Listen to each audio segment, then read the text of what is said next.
ગુજરાત વચ્ચે ભાષાઓને લઈને વિવાદ શરૂ થઈ રહ્યો છે ત્યારે આ વચ્ચે વધુ એક રાવ સામે આવી છે। એ જાણકારી આપના સુધી પહોંચાડીએ। શું રાવ કરવામાં આવી છે તો રોજ ગિરનાર પર્વત પર તેમની સાથે ગેરવર્તણૂક થઈ હોવાનો આક્ષેપ છે। 2 જુલાઈના રોજની આ ઘટના છે। જૈન સમાજ દ્વારા ગીર પર્વત પર ગેરવર્તણૂક કરવામાં આવતી હોવાનો આક્ષેપ કર્યો। 2 તારીખે સનાતન ધર્મના મહારાષ્ટ્રના ભાવિકોને હેરાન કરાયા।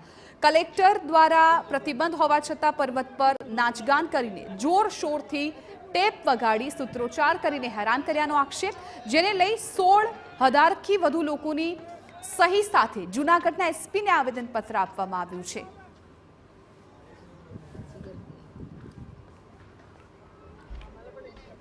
नेमिनाथ भगवान का निर्वाण दिन के दिन 2 जुलाई को उधर भी कुछ लड्डू खिलाने का ये करने का अगर कोई भी बहाने से वो लोग प्रॉब्लम क्रिएट कर रहे हैं, जिसके वजह से पूरा हिंदू जैन आपस में लड़ाई का माहौल क्रिएट हो गया है।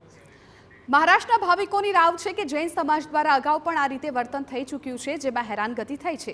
2 જુલાઈના રોજ નેમિનાથ ભગવાનનો નિર્વાણ દિવસ હતો, જેને લઈ વિધિ કરવા માટે મહારાષ્ટ્રના ભાવિકો આવ્યા હતા।